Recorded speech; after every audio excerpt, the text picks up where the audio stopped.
spoken a lot there about fabric choices. Was that something that would influence how you designed a costume, or would you design it first and then look for the fabrics afterwards? Well, you're on to a big problem. Well, we've all done it, me included, and you cannot always avoid it. Designing and then looking for the fabric.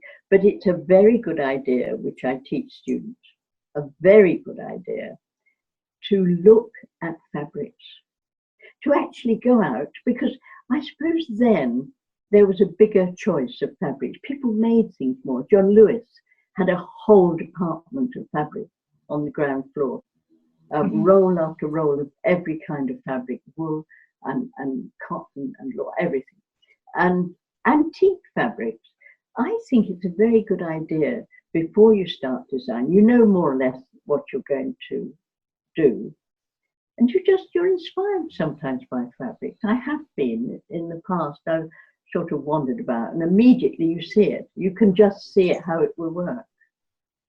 But as to the designing of Doctor Who, the script will tell you that when you read the script. It will tell you everything, the script. But certainly to be inspired by the fabrics, I think, and makes life a lot easier, because you can design something with a fabric in mind and just spend forever looking for it. Yeah. Probably never finding it. So, I would always recommend have a jolly good look round at fabric before you start. Yeah. So you've mentioned there that you would get a lot of information from the script. How descriptive would a script be for sort of main characters and things for costume?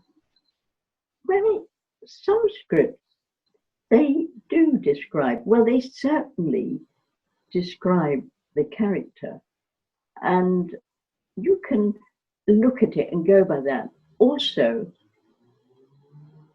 when you see who is cast, that will tell you a lot, because you ask yourself, when you look at why was this actor or actress cast, and the very personality of the actor will often dictate the way.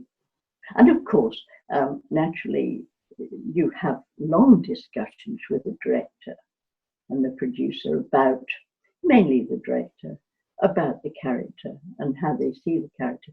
But they do want input from the costume designer. I mean, you're not there with a clipboard taking notes and then you trot off and do it. They do not hire a costume designer because they need input, they need help. And that is where I come in, because I just say, I tell them I've read the script and I've seen who they cast.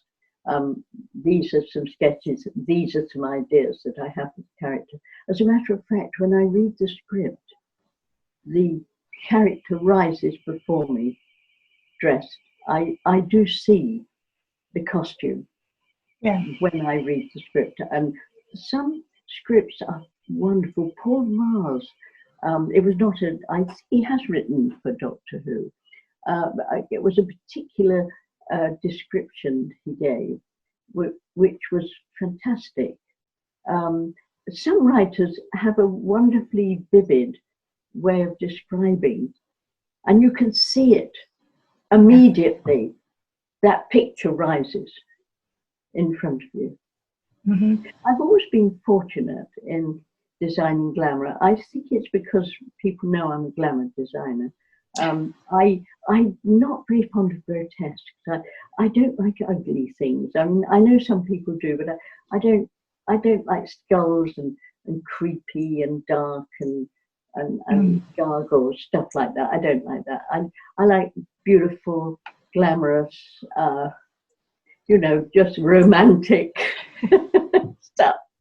So that is, and when they cast me as costume designer, then it's like being cast in a role.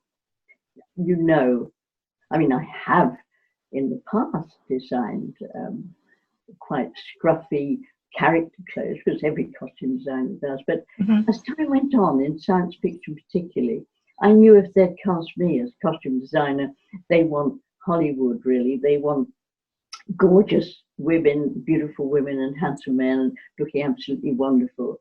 And certainly when they cast people who are handsome and beautiful and gorgeous, you know, then obviously they don't want that disguise, do they? And old scruffy stuff. And also, one must remember, you must have contrast. For instance, the victims of the, I mean, I'm thinking of the Movellans.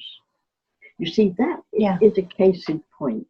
The Movellans, with the glorious Suzanne Danielle, and of course another, I mean, Lala looking fabulous, so the two of them, but not in Movellan, no, she was his assistant, sorry. But Suzanne Danielle as a Movellan. You think of a predatory creature. These were predatory creatures. They were machines, of course. But you think of a sleek hunting creature. You think of a lynx, of a leopard, smooth and beautiful. And that is almost like a white leopard. That I had that image of the Movellans as being sleek and lovely, because machines can be so beautiful. I mean, you think of those sheer metal cylinders and the sheer beauty of machines as they were beautiful. And the fact that they were machines, okay, machines can't have any feelings. But do we know that? You see, when I think, but you see, I know it sounds crazy, but I would, you see, at my age, and I'm not telling you how old I am, but at my age, I look back on things that nobody ever thought of was possible when I was a child. That is now commonplace. Discoveries, oh my goodness, that plants communicate. And as a matter of fact, I bought a book about trees, and it was really quite disturbing, because they were so, I mean, the person who'd written the book, they were so alive and communicating. The idea of cutting one down, you know, I just couldn't go on reading it. I thought, this is going to haunt me. I don't want to read it anymore. But, you know, do you know? I mean, I have done a program on survivors about a pandemic in 1972. Okay, we're getting away from Doctor Who just very briefly. Don't worry. But it foretold Doomwatch, Terry Dudley in the 60s, about a world pandemic.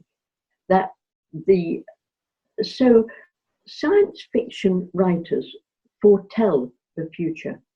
They are prophets. You look at them and you think, they wrote this, and it's come to pass.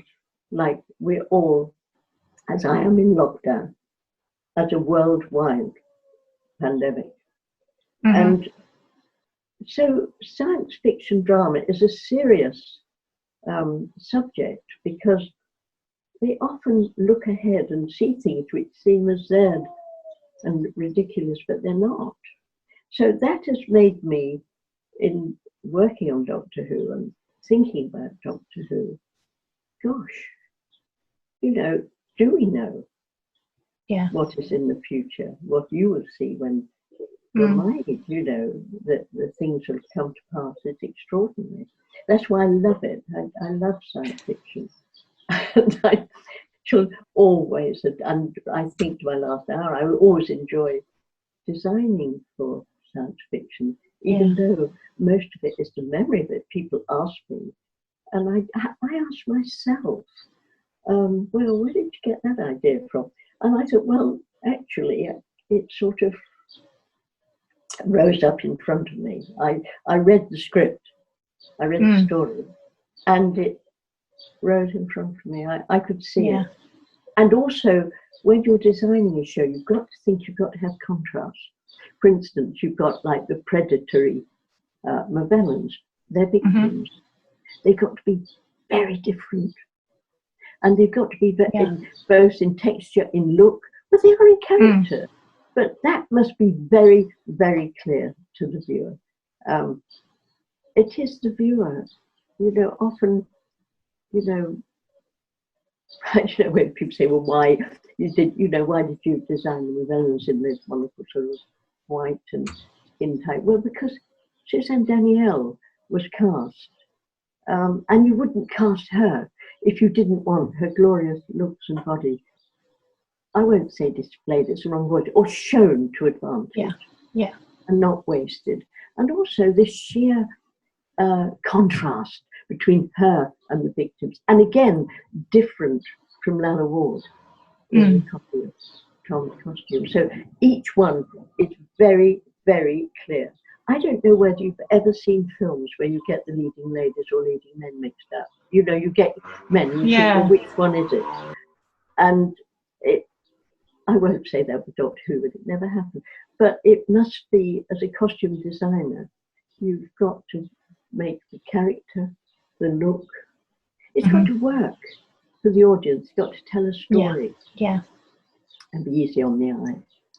I'm not going to bother. I'm not going to bother to cast some of them. And luckily, I've always had such glorious people to design for. And to design for Tom Baker was the ultimate accolade and honour, of which I am most proud.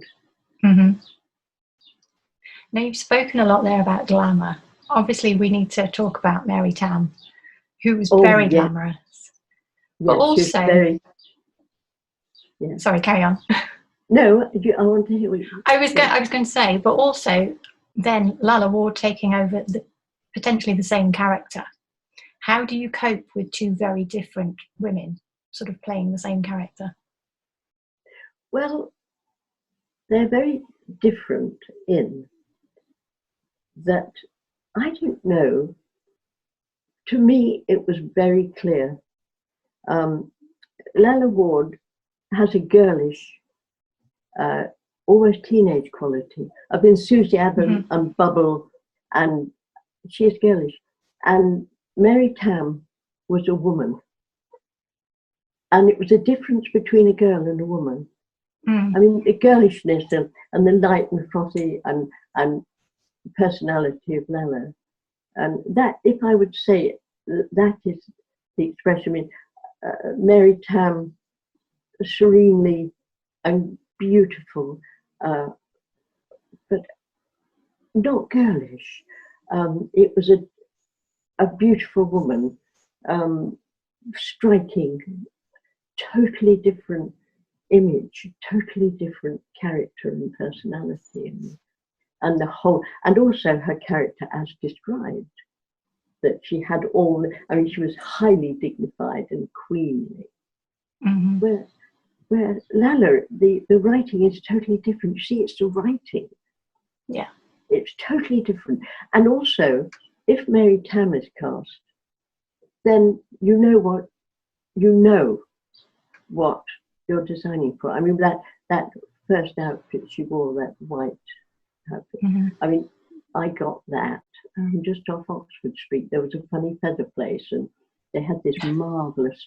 I had designed this lovely dress, and I wanted this white feather, almost like feather light, but huge and enveloping, and also had a feeling slightly Russian, slightly from a cold climate almost, but she did somehow, it was almost that queenly. It was just not exactly Snow Queen, but it reflected her personality, and also her colouring.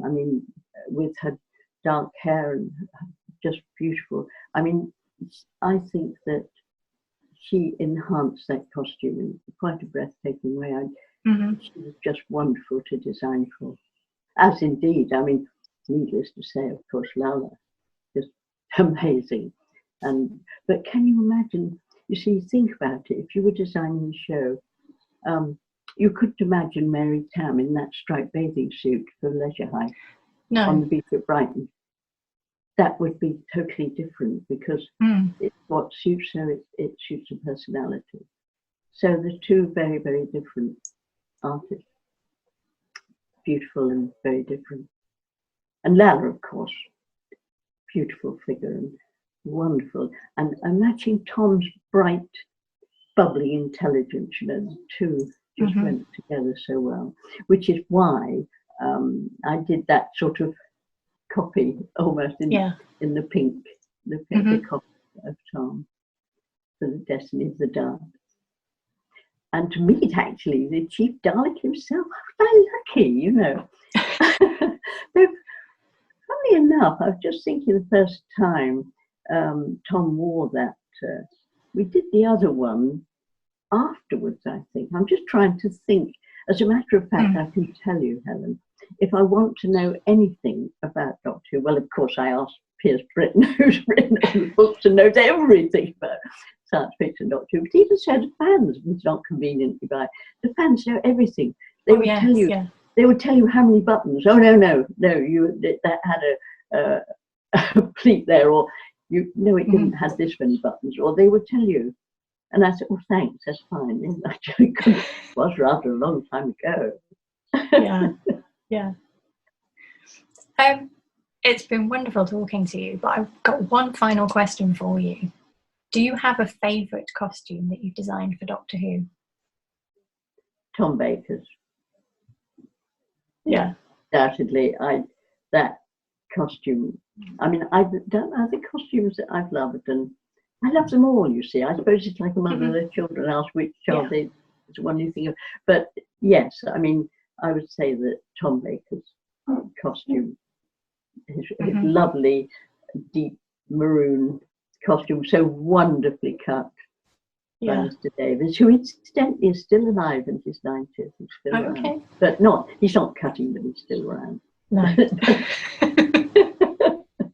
But it's been just amazing. I just hope I haven't repeated too much that has already. No, I was going to say it's been wonderful to talk to you. I can see your passion and your enthusiasm for Doctor Who. Oh, you never lose it. You see, this is the thing. You know, could you imagine a greater honour than to be asked to talk about something that's your passion? Most people run for their lives, wouldn't they? You know, to be. So somebody, all these heads like students listening, you know, you say something and the heads turn. I mean, it just turns your head, you know, you get quite lightheaded, you know, I can talk, it's wonderful. Never stop talking. As I say, it's been wonderful to talk to you. Hopefully we'll talk again soon. But for now, thank you, June Hudson.